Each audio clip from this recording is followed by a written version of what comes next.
தினமொரு முட்டை recipe episode 7.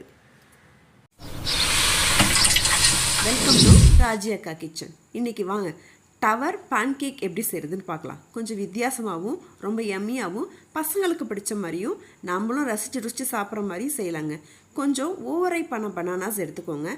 Waste ஆகாமலும் காப்பாற்றிடலாம், அதே சமயத்தில் யம்மி டேஸ்ட்டாகவும் நமக்கு யூஸ் ஆகிடும். அதுக்கப்புறம் 1 கப்பு கோதுமை மாவு, அதுக்கப்புறம் 1/4 கப்பு சுகர், ஒரு பிஞ்சு சால்ட்டு, அதுக்கப்புறம் 3 ஏலக்காவை பொடிச்சு தோலை எடுத்துகிட்டு வெறும் ஏலக்காவில் அந்த கருப்பை மட்டும் சேர்த்துக்கிட்டேன்.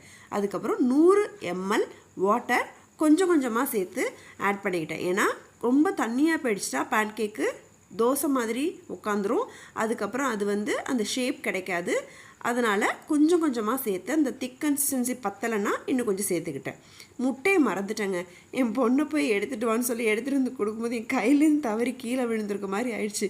அப்புறம் எப்படியோ சமாளித்து பிடிச்சி அதையும் பொத்து ஊற்றி அதோட சேர்த்தாச்சுங்க.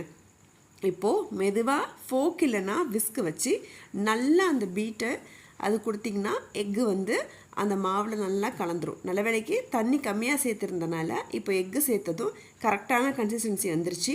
நல்லா பீட் பண்ணிக்கோங்க. மாவு வாழைப்பழம் எல்லாமே மிக்ஸ் ஆகி நமக்கு கரெக்டாக இருக்கணும். இப்போது தோசைக்கல்லை சூடு பண்ணி லைட்டாக தண்ணி தெளித்து பார்த்தோம், நல்லா பபிள்ஸ் வந்துச்சு. ஓகே, இதுதான் கரெக்டான ஸ்டேஜ். இப்போது சின்ன கரண்டி ஒன்று எடுத்து போட்டு கொஞ்சம் கொஞ்சமாக குட்டி குட்டியாக, ரொம்ப தோசை மாதிரி தட்டையாக தேய்க்கக்கூடாது, குட்டி குட்டியாக வச்சுக்கலாம். உங்கள் பசங்க நட்ஸு பிடிக்கும்னா நட்ஸு கூட மேலே தூவி விட்டுக்கோங்க. அப்படி இல்லை டூட்டி ஃப்ரூட்டி பிடிக்கும்னா அது கூட சேர்த்துக்கோங்க. பனானா சாப்பிடாத பசங்களுக்கு அவங்களுக்கு பிடிச்ச மாதிரி க்ரியேட்டிவாகவும் அழகாகவும் டெக்கரேட் பண்ணி நீங்கள் தோசைக்கல் போடும்போதே தோசையில் ஊற்றும் போதே அது சேர்த்துருங்க. அப்போது அவங்களுக்கு பார்க்குறதுக்கு அழகாக இருக்கும், ரசித்து சாப்பிடுவாங்க. அப்புறம் சுட்டது எல்லாத்தையும் டவர் மாதிரி ஒன்று மேலே ஒன்று அடுக்க ஆரம்பிச்சிட்டுங்க. ஒன்று மேலே ஒன்று அடுக்கும்போது ஒன்று ஒன்றா வைக்கும்போது அந்த கோபுரம் அப்படியே லைட்டாக சாயிற மாதிரி இருந்துச்சு. என் பொண்ணு, எம்மா போதும் நீ பாட்டிக்க, உன் டவர் ரொம்ப பெருசாக இருக்குது அப்படின்னா, இரு லாஸ்ட்டாக ஒன்றுன்னு சொல்லிவிட்டு நட்ஸோடு இருந்ததை மேலே டாப்பிங்காக வச்சுட்டு அதுக்கப்புறம் உன் டவர் எவ்வளோ ஸ்ட்ராங்காக இருக்குன்னு செக் பண்ணலான்னு சொன்னான். வா மாதுளை தூவி விட்றேன், டெக்கரேட் ஆன மாதிரியும் இருக்கும், டவரும் ஸ்ட்ராங்காக இருக்கிறத ப்ரூஃப் பண்ண மாதிரி இருக்குன்னு தூவி விட்டேங்க. நல்லா ஸ்ட்ராங்காகவே நின்றுச்சு. அதுக்கப்புறம் லைட்டாக ஹனி அது மேலே ரெடி பண்ணி ஊற்றி விட்டுட்டு இப்போது டவர் கேக்கு சாப்பிட்றதுக்கு ரெடி.